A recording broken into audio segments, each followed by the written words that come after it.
सबसे पहले आपको बताएं, शिमाल मशरक़ी बलूचिस्तान में मगरबी मौसमी सिस्टम असरअंदाज होना शुरू हो गया है। ताकतवर मगरबी मौसमी लहर बलूचिस्तान के शिमाल से दाखिल होने से किला अब्दुल्ला, पशीन, खानुज़ई, मुस्लिम बाग, ज़ियारत और संजावी में गैर मामूली तूफ़ानी हवाएं चलना शुरू हो गई हैं, जबकि चमन, मालाकंड, ज़ियारत, कोशक टॉप, शीलाबाग में तेज़ बारिशें शुरू हो गई हैं। तेज़ आंधी और तूफ़ानी बारिशों से कोयटा चमन शाहराह पर ट्रैफिक की रवानी मुतासर हो रही है। पाकिस्तान डिजास्टर मैनेजमेंट अथॉरिटी ने मौसम की सूरत हाल पर हाई अलर्ट जारी किया है, जिसके मुताबिक 30 से 40 किलोमीटर फी घंटा रफ्तार की हवाएं जुनूब से शिमाल में पाक अफगान बॉर्डर के इलाकों में चलेंगी। PDMA ने मूसलाधार बारिश और जालाबारी से सैलाबी सूरत हाल का इम्कान जाहिर करते हुए सूबे भर में तमाम ज़िले डेप्टी कमिश्नर्स को वार्निंग जारी की है।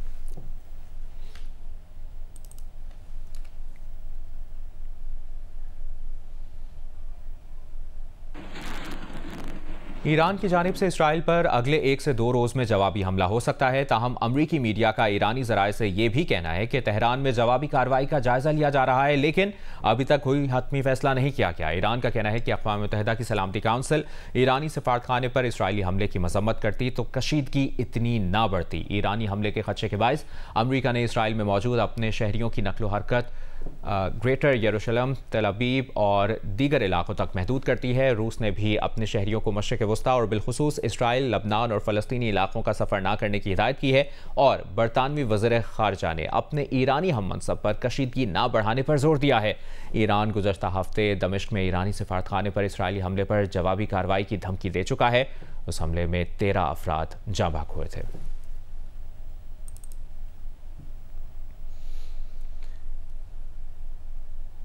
अमरीका दमिश्क हमले में मुलविस नहीं, अमरीका ने ईरान पर वाज़ेह कर दिया है। व्हाइट हाउस की प्रेस सेक्रेटरी ने कहा है कि अमरीका नहीं चाहता कि ये तनाज़ा फैले। ईरान दमिश्क हमले को तनाज़ा बढ़ाने या अमरीकी तनसीबात पर हमले के बहाने के तौर पर इस्तेमाल ना करे। अमरीकी वज़ीर ख़ारजा एंटनी ब्लिंकन के 24 घंटों के दौरान तुर्की, चीनी और सऊदी हम मनसबों से राब्ते हुए। तर्जुमान महकमा ख़ारजा ने कहा कि मशरिक़ वस्ता में कशीदगी किसी के मफाद में नहीं। अमरीकी सदर जो बाइडन का कहना है कि अगर ईरान ने दमिश्क में इसराइली हमले का जवाब दिया तो वो इसराइल के साथ खड़ा होगा।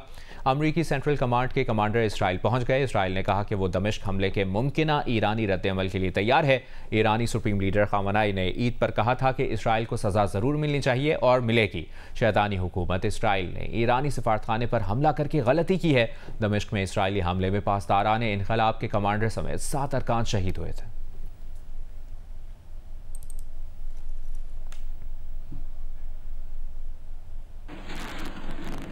ईद पर भी गजा में इसराइल के वहशियाना हमले जारी हैं। गुज़श्ता 24 घंटों के दौरान 63 फ़लस्तीनी शहीद, 45 ज़ख्मी हो गए। आलमी इदारे सेहत ने गजा के इलाके खान यूनिस में इसराइली हमलों से होने वाली तबाही को सोच से भी ज़्यादा गैर मुतवाज़न करार दिया है और US एड की सरबराह शिमाली गजा में कहत का एतराफ़ करने वाली पहली अमरीकी एहलकार बन गई हैं। गजा में अब तक इसराइली हमलों में शहीद फ़लस्तीनियों की तादाद 33,500 से ज़ायद हो गई है। 76,000 अफराद ज़ख्मी हुए हैं।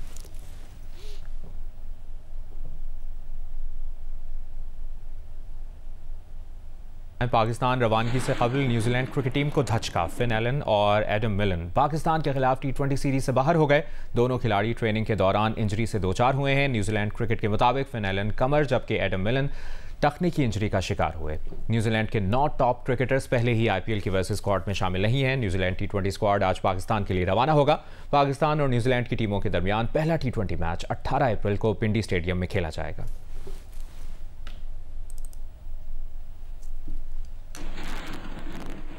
Fast bowler Hasan Ali county season खेलने के लिए इंग्लैंड रवाना हो गए। वो रवा सीजन में वॉर्कशायर की नुमाइंदगी करेंगे। काउंटी क्रिकेट के रवा सीजन के लिए fast bowler Hasan Ali England रवाना हो गए। वो वॉर्कशायर की नुमाइंदगी करेंगे। रवानगी से कबल उनका कहना था कि एक मरतबा फिर काउंटी क्रिकेट खेलने के मुंतज़िर हैं और सीजन में परफॉर्म करने के लिए पुरुमीद हैं। हसन अली काकुल फिटनेस कैंप की वजह से ताखीर से इंग्लैंड रवाना हुए। वो न्यूजीलैंड के खिलाफ T20 सीरीज के स्क्वाड का हिस्सा नहीं।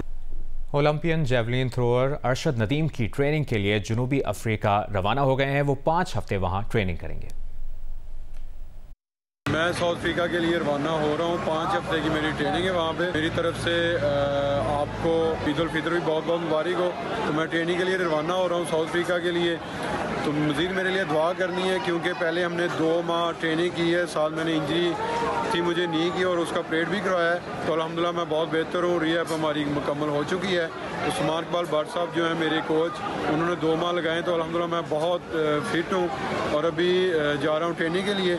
आगे ओलंपिक्स भी आ रही है तो तो मज़ीद मेरे लिए दुआ करें ताकि मैं अच्छा ट्रेनिंग करूं अपनी और ओलंपिक्स के लिए तैयारी करूं।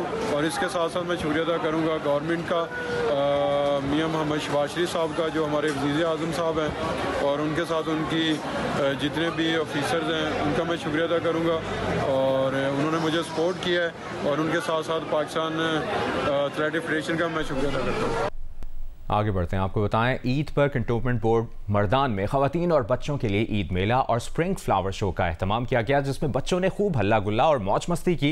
मर्दान कैंट में पहली मरतबा मुनक्किद किए गए मेले में मुख्तलिफ अशिया के स्टॉल्स भी लगाए गए, जिनमें ड्रेसेस और हाथ की बनाई सजावट की अशिया रखी गई। मौसम बहार के मुख्तलिफ फूलों की भी नुमाइश की गई। खवातीन और बच्चियों का कहना है कि वो ईद मेले और फ्लावर शो से खूब लुत्फानंदोज हो रही हैं और चाहती हैं कि मुस्तकबिल में भी इस तरह के इवेंट्स का सिलसिला जारी रहे। पे किड्स प्ले एरिया है, यहाँ पे कलरफुल स्टॉल्स हैं और यहाँ पे बहुत अच्छा माहौल है। मर्दान में ये बहुत पॉजिटिव चेंज है और हम मतलब जैसे फैमिलीज़ के साथ निकलना यहाँ पे ऐसे पॉसिबल नहीं था, लेकिन आज के इस इवेंट को देख के बहुत खुशी हो रही है। बच्चे बहुत इंजॉय कर रहे हैं। हम चाहते हैं कि मज़ीद भी जो है ना यहाँ पे इस तरह के प्रोग्राम्स रखे जाएँ ताकि उससे हम मज़ीद लुत्फ़अंदोज़ हो सके। हम दोबारा उम्मीद करते हैं कि यहाँ पे दोबारा से यही फंक्शन रखवाया जाए ताकि दोबारा से लोग आए और यहाँ पे इंजॉय कर सकें। बहुत कंटोनमेंट बोर्ड ने जो हमारे लिए बहुत अच्छा एक प्रोग्राम रखा है कि जिसमें हम जो अपने ड्रेसेस का भी शो कर सकते हैं और यहाँ पर आकर हम जो ईद को भी सेलिब्रेट कर सकते हैं। नवाब शाह में ईद पर बच्चों का हल्ला गुल्ला जारी है। तफसील बता रहे हैं मोहम्मद अनवर शेख। जी, नवाब शाह में ईद के मौके पर बच्चों का खूब हल्ला गुल्ला जारी है। आपको बताऊं कि यहाँ पर शहर में कई मुकामात पर जो है यहाँ झूले लगे हुए हैं और खाने पीने की अशिया के स्टॉल हैं, जहाँ पर दही बल्ले हैं, छोले की चाट है, इसके अलावा कुल्फ़ी है और आइसक्रीम है। इस सिलसिले में बच्चों का ये कहना है कि उन्हें खूब ईदी मिली है और उसको वो खर्च करके खुश हो रहे हैं। आज झूले झूलने और चीज़ खाने आज मैंने पैसे खर्च किए और बहुत मज़ा आया। उनका ये कहना है कि पूरा महीना रमज़ान शरीफ था और इसके दौरान जो उन्हें खर्ची मिली थी वो भी जमा की थी और अब जो है वो उन्हें जो ईदी मिली है उसमें इतने पैसे जमा हुए हैं कि वो इसको खूब खर्च करके खुश हो रहे हैं। पारा चिनार में ईद पर सयाहती मकामात पर नौजवानों का रश लगा है। अहवाल बता रहे हैं अली अफजल अफसाल।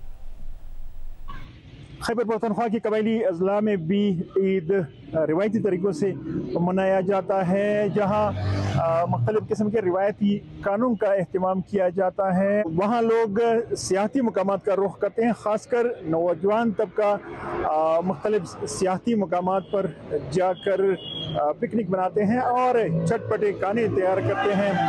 पारा चिनार के बाग़े लैला, मैके, ज़ीरान, करमान, वस्ती कुरम के मुख्तलिफ इलाकों में सियाती मकामात में नौजवान मुख्तलिफ तकरीबात का इनेकाद करते हैं और वहाँ बारबेक्यू और दीगर चटपटे खाने तैयार करके फुर्सत के लम्हात गुजारते हैं और इन हसीन लम्हात को कैमरे की आंख से महफूज करते हैं।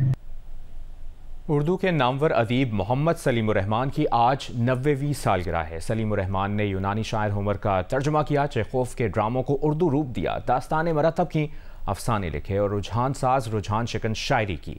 उनकी ज़िंदगी पर एक नज़र इस रिपोर्ट में। मोहम्मद सलीमुर रहमान 12 अप्रैल 1934 को सहारनपुर के एक इल्मी और मजहबी घराने में पैदा हुए। उनका ताल्लुक बर सग़ीर में उलूम हदीस के नामवर तरीन आलिम मौलाना अहमद अली मुहद्दिस सहारनपुरी के खानवादे से है। 1952 में वो हिजरत करके पाकिस्तान तशरीफ़ ले आए। पाकिस्तान टाइम्स से किताबों पर तबसरों का आगाज़ किया।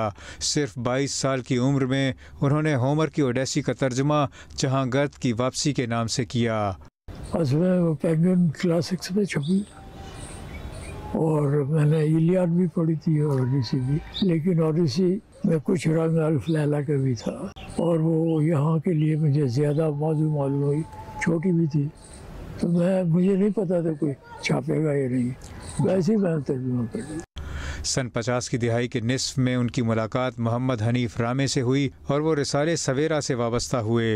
ये रिसाला और मोहम्मद सलीमुर रहमान पिछले 70 बरस से जदीद उर्दू अदब के नुमाया तरीन समत नुमा हैं। हनीफ रामे के भतीजे और सवेरा के शरीक मुदीर रियाज अहमद से उनकी दोस्ती उन्हीं दिनों हुई। मेरी सलीम से पहली मुलाकात 1956 में हुई। मेरे चचा मोहम्मद हनीफ रामे जो हैं वो सवेरा के एडिटर थे और उनके एक दोस्त थे शेख सलाउद्दीन। तो मैं एक दिन दुकान प्रेस बंद करके दुकान पे आया तो वहाँ एक मुसवदा पड़ा था। मैंने देखा इतना खूबसूरत हैंड राइटिंग, तो मैंने शेख सलाउद्दीन साहब से पूछा, मैंने कहा शेख साहब ये सलीम कौन है? उस शेख साहब ने अजीब एक फिक्रा कहा, मैं सलीम को भी बताता रहता हूँ कि उन्होंने कहा वो तेरी ਉਹਦੇ ਨਾਲ दोस्ती हो जाएगी। मोहम्मद सलीमुर रहमान ने अदब में ख़ुद को नुमाया करने के बजाय दूसरों की हौसला अफजाई की। किताबों पर तबसरों, फिक्शन के तराजुम और सवेरा की इदारत में उनकी शायरी नज़रों से ओझल रही। नज़म जो है वो खालिस्तन अंग्रेज़ी की सिनफ है, पोएम जिसे कहते थे।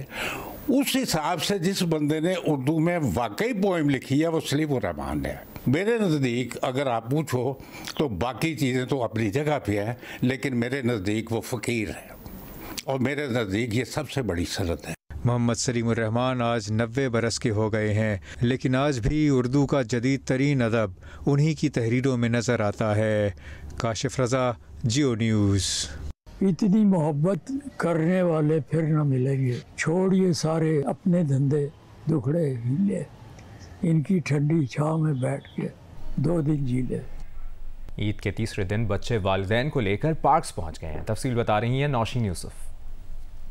जी, ईद का तीसरा दिन है। 2 दिन तो काफ़ी रिश्तेदारों से मुलाकातें कर ली और अब बच्चे अपने वालिदैन को लेकर आ गए हैं पार्क में। और सुबह सुबह इसलिए आ गए ताकि रश से पहले वो अपने मज़े के जो झूले हैं वो झूल के और मज़े से इंजॉय करके पार्क में जा सके। इस तरह जो झूले हैं, स्विंग्स हैं, स्लाइड है, उन पे और जो मुख्तलिफ़ किस्म की इंटरेस्टिंग किस्म की यहाँ पे झूले हैं उन पे बच्चे झूल रहे हैं। और स्पेशली जो ऐसे झूले हैं जिन पे ज़्यादा पैसे नहीं लगते उनके वालिदैन के, जो फ्री झूले हैं, उन पर हमने देखा बहुत ज़्यादा बच्चे खेल रहे हैं और बच्चों के वालिदैन भी यहाँ पर मौजूद हैं। और इस वक्त खूबसूरत मौसम भी हो रहा है तो बच्चे इस्लामाबाद के खूब लुत्फ़अंदोज़ हो रहे हैं ईद के तीसरे दिन पार्कों में खूब खेलकर।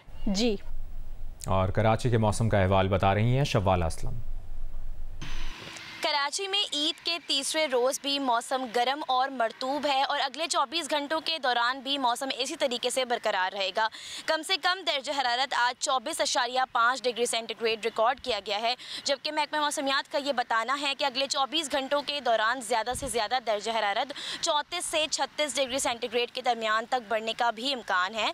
जबकि अगर हम आपको बताएँ तो इस वक्त शहर में समुद्री हवाएँ भी बहाल हैं और 11 किलोमीटर फ़ी घंटे की रफ्तार से ये हवाएँ चल रही हैं। और इसके साथ ही हवा में नमी का तनासुब जो है वो 70% से ज़ायद है और जैसे जैसे हवा में नमी का तनासुब ज़ायद होगा गर्मी की शिद्दत बढ़ती चली जाएगी। लेकिन खुशाइन बात यह है कि शहर में समुद्री हवाएं इस वक्त बहाल हैं।